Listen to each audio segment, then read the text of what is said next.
반갑습니다. 11월 9일 금요일 큐티 스케치 시간입니다. 오늘 본문은 역대하 10장 12절부터 19절까지의 말씀입니다. 오늘 본문은 어제 본문에 이어서 이제 르호보암이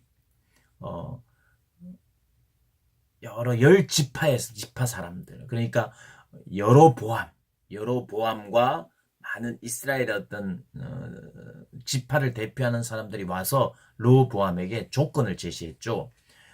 당신이 멍에를 우리에게 가볍게 해주면 당신의 선왕 솔로몬의 아들로서 당신을 왕으로 인정하면서 저희들이 당신을 섬기겠습니다. 가볍게 해달라는 거죠.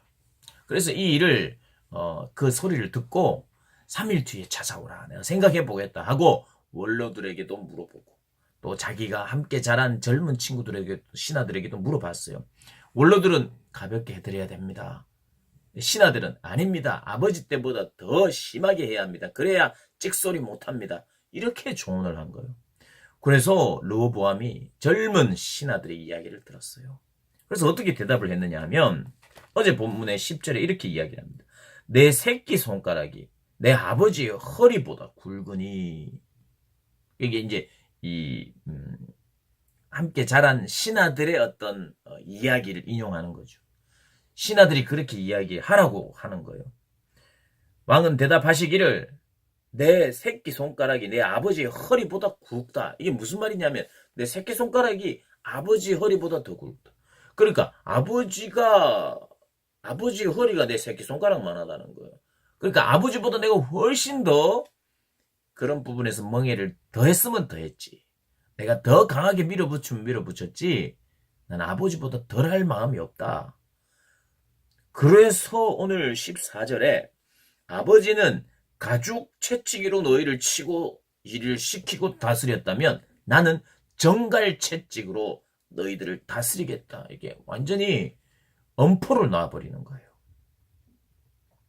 그래서 어떻게 되느냐? 그 백성들이 왕의 말을 듣지 않습니다. 아, 그렇냐? 그러면 나라는 나뉘는 것이다. 그렇게 하고 우리는 이제 당신을 왕으로 인정하지 않겠다 하고 이렇게 헤어졌어요. 그리고 오늘 본문에 이 18절에 르호보암 왕이 역군의 감독 하도람을 보냈다. 그러니까 돌아가는 사람들, 그리고 돌아가서 살고 있는 이스라엘 백성들에게 이 역군을 감독했던 채찍을 들고 막 이렇게 무섭게 했던 감독을 보냈어요. 그래서 엄포를 놨죠. 하도람이라고 하는 사람이 가서 자기가 뭔가 말하려고 가서 막 어디 이렇게 뭔가를 좀 훅가시를 전문 용어로 잡았겠죠. 훅가시를 잡았겠죠. 그런데 어떻게 됐느냐? 이스라엘 백성들이 돌로 쳐 죽였어요. 그래서 이건 아니구나. 이게 이제 안 먹히는구나. 그러면서 르호보암이 도망 나옵니다. 그래서 예루살렘으로 도망 나와요. 그래서 예루살렘의 베냐민 지파와 유다 지파를 중심으로 이 두 지파만 남쪽 유다, 나라가 남쪽 유다 지파와 베냐민 지파 그 두 지파인데 유다를 중심으로 했다. 그래서 남쪽 유다. 그 다음 북쪽 이스라엘은 10지파입니다. 나머지 10지파. 그렇게 나뉘게 돼버렸어요. 근데 성경은 이게 왜 나뉘었느냐? 오늘 본문에 보니까 뭐 때문에 나뉘었어요? 르호보암이 어리석어서 나뉘었어요, 사실. 그냥 그들의 말을 잘 듣고 원로의 말을 잘 들어서 지혜롭게 그렇게 섬겼어야 되는데 어리석게 판단하고 생각하고 결정을 해버렸어요. 그래서 나뉘었습니다. 그런데 오늘 본문은 이렇게 이야기합니다. 15절에 왕이 이같이 백성의 말을 듣지 아니하였으니 이 일은 하나님께로 말미암아 난 것이라. 여호와께서 전에 실로 사람 아히야로 하여금 느밧의 아들 여로보암에게 이르신 말씀을 응하게 하심이더라.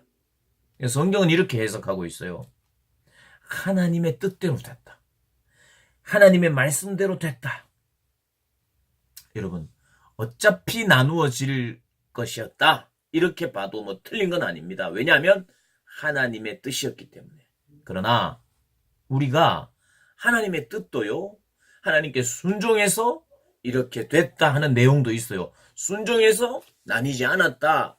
순종 역시 하나님의 말씀을 순종했더니 이렇게 됐다. 이런 것도 있는데요. 오늘 본문은 백성의 말을 듣지 아니하였으니, 다른 말로 실수하고 잘못 선택했으니, 르호보암이 잘못했으니 이 일은 하나님께로 말미암아 하나님 뜻대로 됐다는 거예요. 그래서 우리가 이 말씀을 이해할 때 이렇게 생각하셔야 돼요. 내가 잘하든 못하든 뭘 하든 하나님의 뜻이 나라가 나뉘는 것이면 무조건 나뉘게 돼 있어. 난 아무것도 할 필요가 없어. 이게 절대로 하나님의 뜻이 아니에요. 하나님은요, 나뉘지 않기를 원하셨어요. 그리고 할 수만 있으면 그런 예언도 해놓고 너희들이 나뉜다. 이스라엘의 왕이 또 여로보암이 된다. 이렇게 이야기할 때 나뉘지 않도록 잘 내가 하나님의 말씀에 민감해야 되겠다. 그렇게 하면 하나님이 말했던 그런 말씀하셨던 그런 징계가 그런 심판이 일어나지 않는데, 오늘 이 말씀은 그렇게 예언을 했기 때문에 무조건 그렇게 된다는 의미가 아니라 그렇게 이야기했다면 좀 더 하나님께 귀 기울이고 민감하게 하나님의 뜻을 깨닫고 순종해 나가면 하나님이 바꿔주실 수 있는데 그걸 하지 못했다는 거예요. 이 모든 것을 주관하시는 분이 하나님이라는 거예요. 그래서 오늘 이 본문은 이 일은 하나님께로 말미암아 난 것 맞아요. 그러나 하나님의 말씀에 불순종한 결과로 그 말씀대로 이루어졌다. 이렇게 해석하면 더 분명한 해석입니다. 우리의 미래는 그렇습니다. 여러분, 순종이면 하여튼 지금 하나님 앞에 회개하고 내가 돌이키고 삶의 자리를 떠나고 죄악의 자리를 떠나고 내 삶이 바뀌고 앞으로도 내가 순종하겠습니다 하면 하나님이 어떤 저주를 내려놔도 그거 다 풀어주십니다. 또 시간이 늦어질 수도 있어요. 그리고 앞에 코가 깨지고 문제가 생길 수도 있어요. 그러나 하나님은 선하게 더 아름답게 만들어 가세요. 그래서 우리는 미래를 두려워할 필요가 없어요. 아무리 공부를 안 했고 아무리 뭘 못해도 내가 지금 하나님의 말씀에 어떻게 반응하느냐가 내 미래 얼마든지 하나님이 이런 말씀, 하나님이 징계의 말씀, 심판의 말씀을 했는데 결국 돌이킴으로 말미암아 하나님이 그 진노의 팔을 거두셨다. 이런 뜻들도 많아요. 그런데 불순종한 결과 하나님의 말씀대로 됐다. 이런 경우도 많아요. 우리는 어떤 경험을 해야 될까요? 네가 순종하여 너무 좋은 일이 있다. 이런 것도 들어야 되고요. 때로는요. 하나님이 너 계속 그 자리에 있으면 너는 큰일 난다. 너는 망신당한다. 너는 정말 개고생한다. 그렇게 말씀하실 때 그런 느낌이 들 때 하나님 제가 돌이키겠습니다.